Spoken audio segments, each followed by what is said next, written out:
All right, well, welcome to this pharmacology drug class review on the antiplatelet agents, Glycoprotein IIb/IIIa inhibitors. Okay, in this session, I'm going to explain why these parenterally administered agents are very relevant as adjuncts in the management of patients experiencing acute myocardial infarction and undergoing PCI.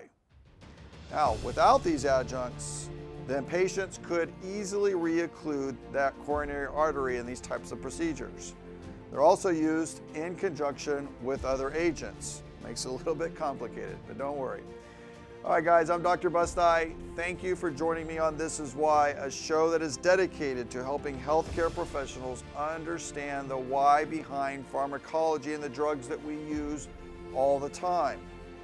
When you understand the why, the how becomes easier because those mechanisms, guys, help us to predict and discern the therapeutic effects that we're looking for in the patients in these situations. It also helps us to explain the side effects, and in this particular case, that is relevant, okay? So, as with all the drug class reviews that I do, right, we cover core content. We got to talk about what agents make up this class. What are the common indications and uses? Things that you just sometimes have to memorize. What is the net benefit? Why do I reach for this drug class over something else? Why do I mix it with other drugs? Okay. Then that leads us to the pharmacology, where that stuff comes alive. And if you understand the mechanism, just like I said a minute ago, that makes sense of when do we use it, why do we use it, side effects that can occur. And that leads us to that clinical knowledge, and then we'll wrap things up. All right, so first things first, let's jump into the agents that make up this class. Okay, so they're only acute, there's no chronic, because these are parenterally administered agents that are used in the inpatient acute care environment. So we're not sending patients home on them. Eptifibatide, tirofiban are the two main agents. Apixaban, which is a monoclonal antibody, is a historical agent that I have only listed purely for the purpose of that historical context. And mainly because you're going to see them, you know, it may show up in some paper, book, or something like that, okay? Now, let's move to the indications and uses, okay? So most commonly, acute myocardial infarction where those patients are going to PCI. If they're not going to PCI, right, we're not using it for medical management. It's mainly for patients going to a coronary intervention. All right, and these are patients that are also at higher risk for significant thrombus burden.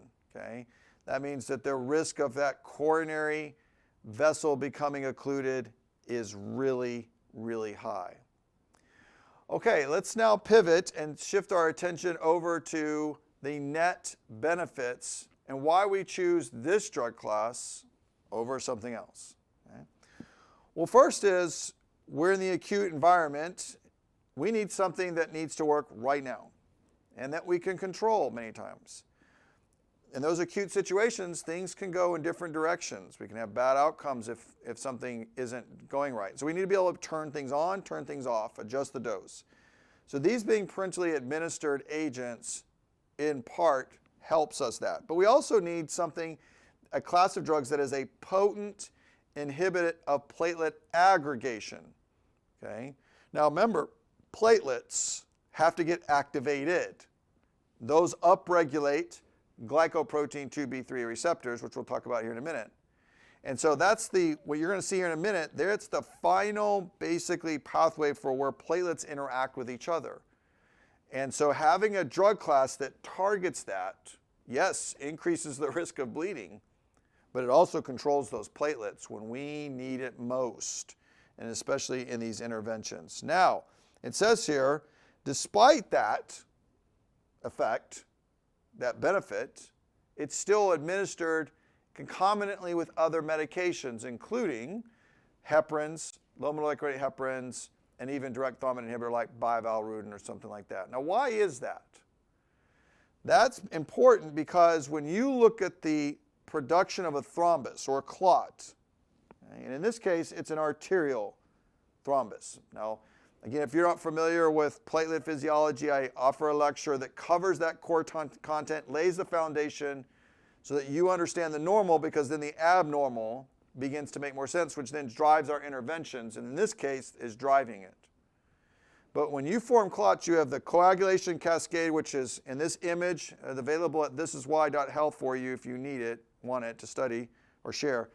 The coagulation cascade is on the left side, platelet aggregation is on the right side. You cannot view these in isolation. They do influence each other. There is crossover. You can see that thrombin activates platelets, amongst other things that we'll see here in a minute. Okay? All of that converges onto forming a clot. Now, the composition of that clot, we call sometimes a red thrombus versus a white thrombus, has to do with the concentration of amount of fibrin versus red blood cells versus platelets. Okay? But we're in the arterial side. This is acute myocardial infarction in the coronary artery, where the predominant thrombus composition is not just fibrin, but platelets. So we need something to control the platelets. But listen, guys, that doesn't solve all the problem for thrombus formation. You still have this other side, the coagulation cascade, feeding itself into the thrombus through the production of fibrin. But remember, you also have thrombin crossing over and turning on and activating the platelet that will facilitate aggregation.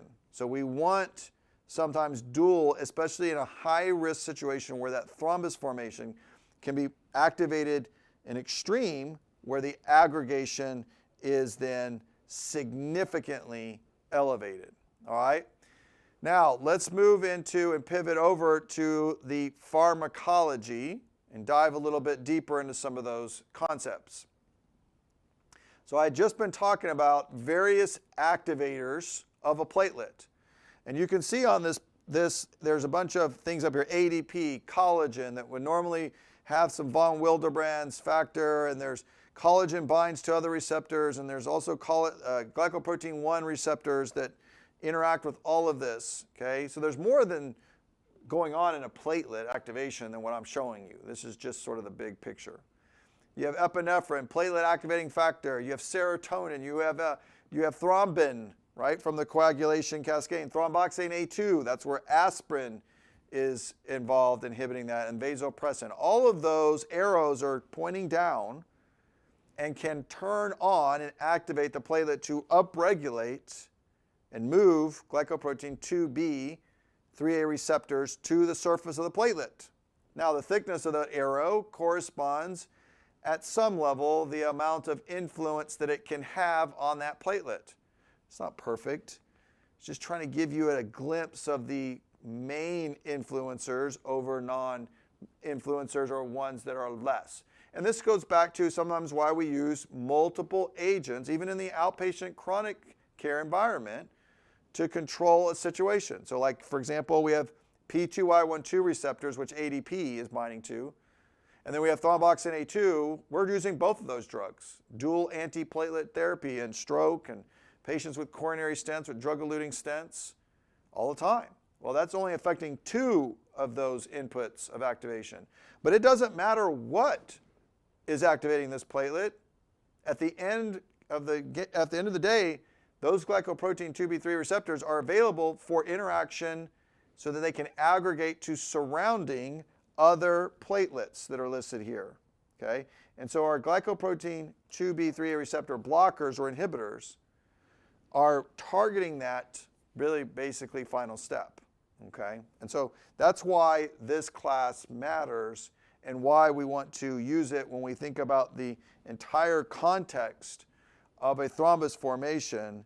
Eptifibatide and tirofiban, right, are huge in this situation of controlling platelets activation. Now, good thing is that inhibition of that receptor is dose or concentration dependent and reversible. So once you turn it off, right, the infusion, then you start to regain back platelet aggregation ability.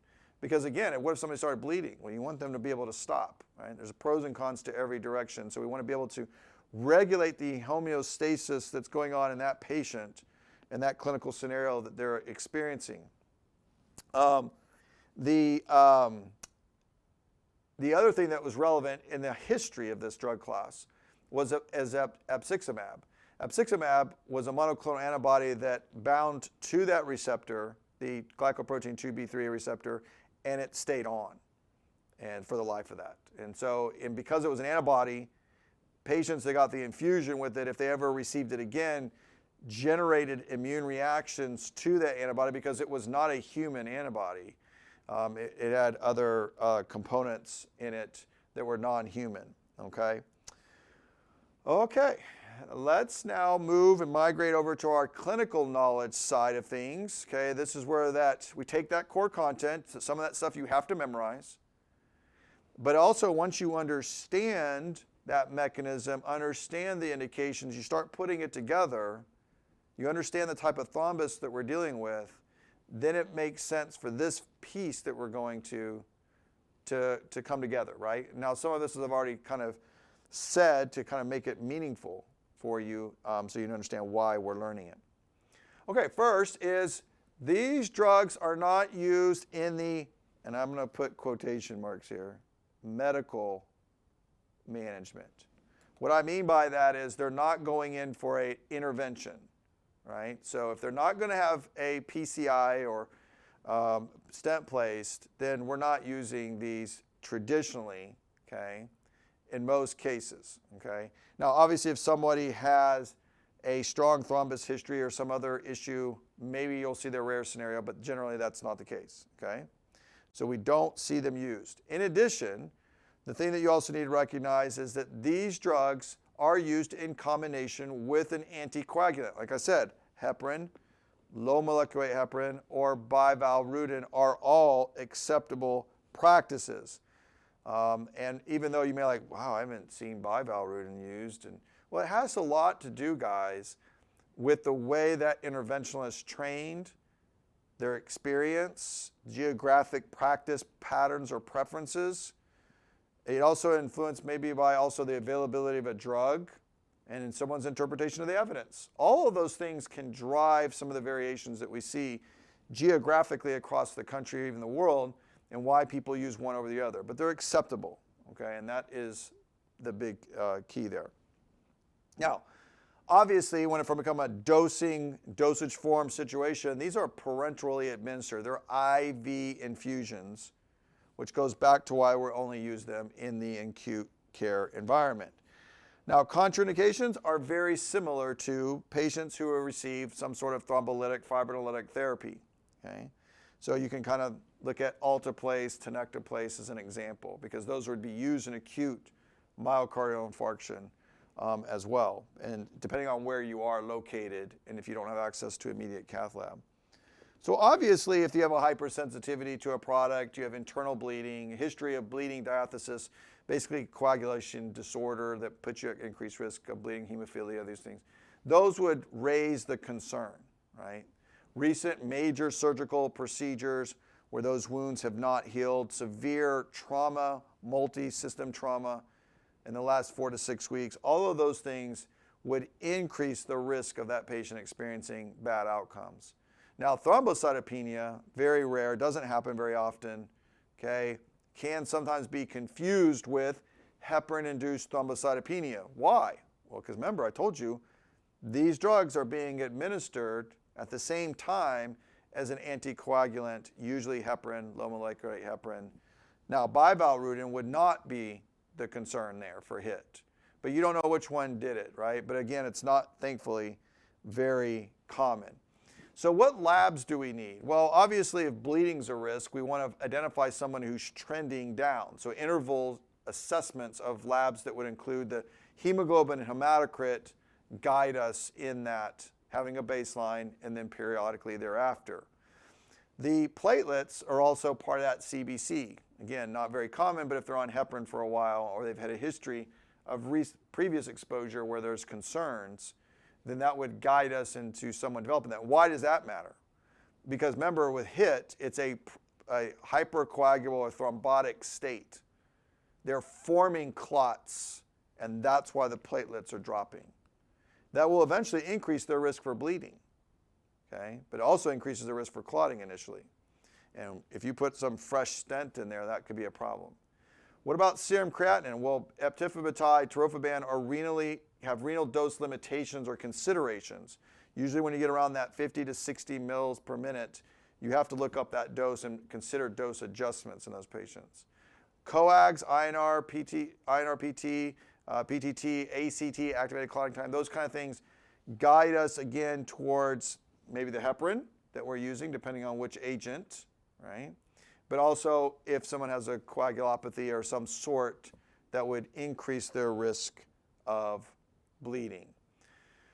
Okay guys, now what we're going to do is kind of pull this together. So epciximab, an old monoclonal antibody, no longer used, historically just there for context, had irreversible inhibition, whereas eptifibatide, tirofiban, those are our main glycoprotein IIb, 3A inhibitors on the market, okay? We use them for arterial thrombi, typically that white thrombus because it's predominantly platelets, and fibrin, not only, but primarily. So acute myocardial infarction in patients going for usually PCI, okay? That's mainly its focus area. From a mechanism standpoint, these drugs are reversible inhibitors, okay? Reversible inhibitors of that receptor. So when you turn them off, they start to function, aggregation can come back. Side effects are very obvious. Bleedings, hematoma, especially at the site of the cannulation, those are all relevant. Renal dose adjustments need to be given consideration, okay? And don't forget, you are using anticoagulation with these drugs. So you have antiplatelets, anticoagulants used. So the patient's risk for bleeding is high. So if you have to reverse something, you turn off the tirofiban or eptifibatide, but you may have to give protamine to reverse the heparin that was being used. All right, guys, I hope that brought some clarity to their use in the context of other antiplatelet drugs, and I hope that you found it to be helpful. Please join us on the channel and subscribe. Give us a like, share with your friends, colleagues. I would appreciate that. It helps us to continue to provide the things for you and invest in each other, right? All right, I'm Dr. Busti. Thank you for joining me, and never stop learning the why, because it makes how we manage patients easier, and that's worth it. So take care.